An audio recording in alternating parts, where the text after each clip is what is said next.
chapter 6, verse 8. Sabi po dyan, "Then I heard the voice of the Lord, saying, Whom shall I send, and who will go for us? And I said, Here am I, send me." At meron po tayong objectives. Una po, to be ready in God's calling. Pangalawa, to be used by God to bring the good news to unbelievers. Number 3, to know how God called us through His Word. So, ready na po ba kayo? Amen? Amen. Praise God. So, bago pong lahat, si Isaiah po ay namuhay ng katulad po sa panahon po natin ngayon. The people of Judah had developed a sense of arrogance toward God. Amen? They were His chosen people. He had brought them out of Egypt, given them the land, and blessed them. Greatly, surely God wouldn't bring them judgment on His chosen people. Amen? But, sadly, they found themselves facing God's judgment. Amen? So, in that time, God is asking Isaiah, "Whom shall I send?" At mayroon po tayong pag-uusapan. Mayroon po tayong tatlong pag-uusapan. Ang una po dyan, the clarity of the call, the necessity of the call, and the reality of the call. Amen.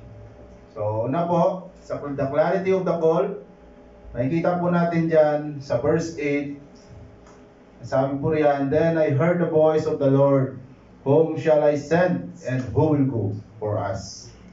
And I said, Here am I, send me." Dahil po dyan, si Isaiah, sa mga naunang verses po, ay nagkaroon po ng encounter si Isaiah sa Diyos. Nireveal ng Diyos kay Isaiah ang kanyang gagampanang gawain sa Judah. Amen? Nung namatay si King Uzziah, ito ang oras na mag-decide si Isaiah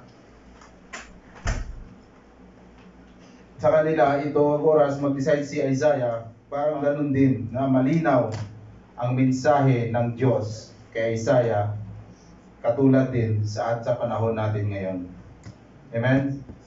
And Isaiah immediately recognized the presence of the Lord. Amen? Si Isaiah po ay directly na nakatanggap ng mensahe galing sa ating Diyos. Amen? Before that, he acknowledged he was belong to us. Dahil po dyan sa panahong yan, ay namatay si King Uzziah, parang 52 years siyang nag-reign. So kailangan po ng mga tao ng gabay galing sa Diyos, kasi after na namatay si King Uzziah, parang nagkagulo-gulo na sila na kung ano-ano na yung mga ginagawa ng tao nung time na yon. Amen. But before Isaiah accept the calling, first he recognized himself he's belong to unclean lips. So ganun din po tayo sa ating panahon ngayon. We need to recognize that we are still not perfect. Amen. Before we go and accept the Lord's calling, we need to to confess or repent our sins. And then he heard the voice from the Lord of the Lord asking, "Whom shall I send, and who will go for us?" Isaiah immediately respond without hesitation. Amen? He said, "Here am I, send me." Nakita po natin yan sa verse 8. "Here am I, send me." Sabi po yan ni Isaiah. Just like Isaiah, God expected us to move. Amen? Katulad po ba tayo ni Isaiah na hindi na natin kailangan na may tumulak pa sa atin?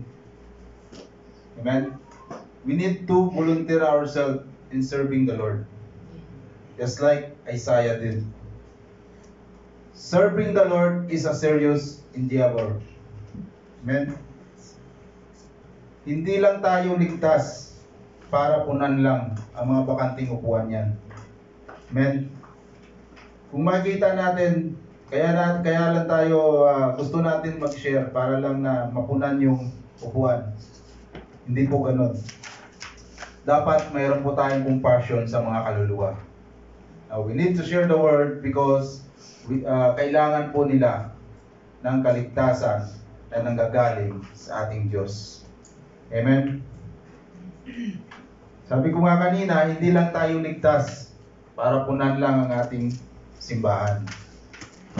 Even we ignore the calling of God, of the Lord, the church must go on.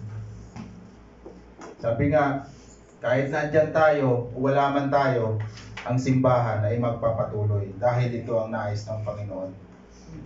Amen? Kaya malinaw po, dapat maging katulad po tayo ni Isaiah. Accepting God's calling, willing to do the task, whatever God asks him. Kinakailangan po natin maging katulad ni Isaiah.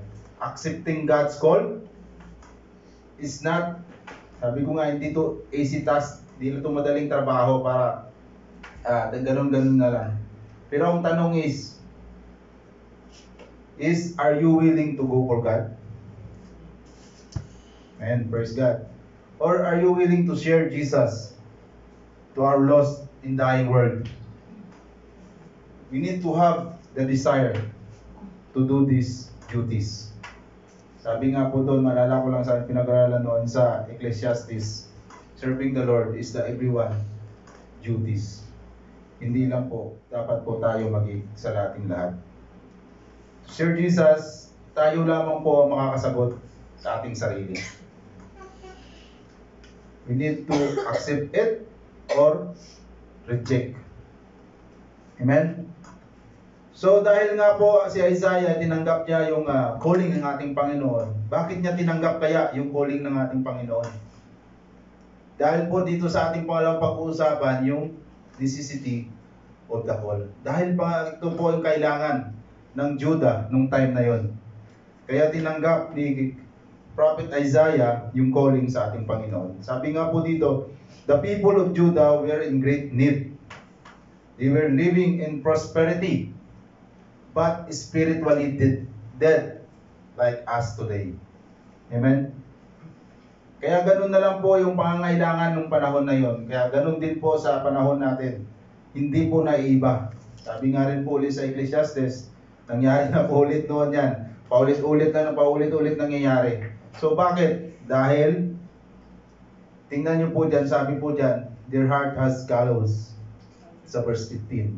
Dahil matigas yung puso ng tao. Naging kampante lang sa pamumuhay. Sabi nga, di ba?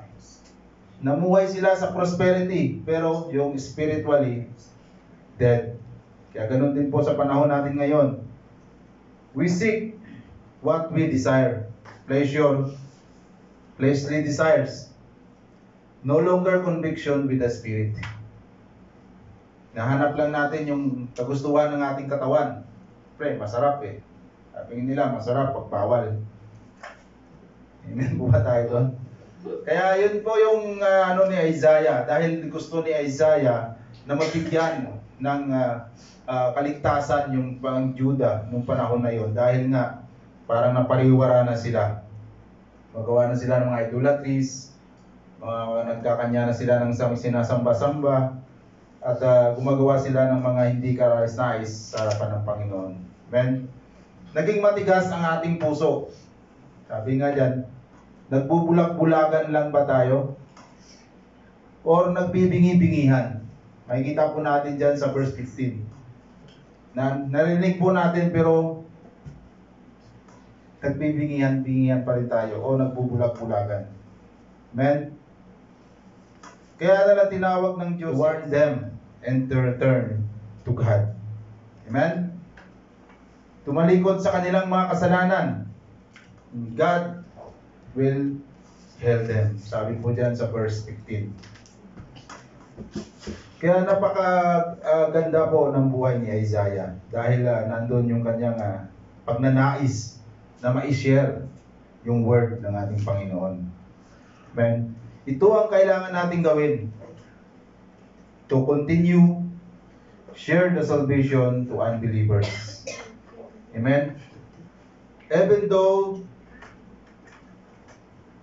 they are not listening. Diba sabi nga dyan, kahit na mayroong nga ng tringa, pero nakasarado. Even though they are not listening, not seeing, and they harden their hearts, we must go on to share. Amen? Because God had a promise to heal them. Amen? Diyan po natin makikita yung promesa ng Panginoon. Kapag ka tayo po, sabi nga dyan sa huling salita, understand with their hearts and turn, and I would. So ito po napakagandang promise ng ating Panginoon. Amen? So, ang tao, malinaw nang naalam na nila yung calling ng Panginoon. Nakita na nila, malinaw sa kanilang pag-iisip at pangangailangan ng mga tao. Pero hindi pa rin sila naniniwala. Bakit kaya? Tingnan po natin dito sa number 3, yung the reality of the call. So kailangan pa rin natin ng katotohanan kasi yun yung nature ng tao eh. Hindi basta-basta naniniwala. Prove me, sabi nga, di ba? To see is to believe. Sabi na ba na iba? Pero sa Kristiyano dapat believe and you will see. Amen? Sabi nga po doon, we've seen the clarity of the call, the necessity of the call, but there is also the reality of the call. Amen? Dahil nga matigas ang mga puso ng tao sa panahon ni Isaiah hanggang sa ngayon. Amen? Kaya, kinakailangan pa din ng reality of the call. Dahil hindi pa rin naniniwala eh. Totoo ba yung sinasabi mo, brother? Totoo ba yung sinasabi mo, pastor? Hindi pa rin sila naniniwala. So, bakit ang tao ay ganon? Kasi nga, nature po ng tao yun. Hindi basta-basta naniniwala dahil may doubt lagi sa kanyang isipan. So, Isaiah is faced the desperate situation. Amen? Napakahirap po noon dahil walang tamang lugar upang umupo ka lang sa isang tabi or sumuko na lang. Saan po ba kayo doon? Gusto nyo umupo na lang dyan sa isang tabi? Umupo walang kibo? Or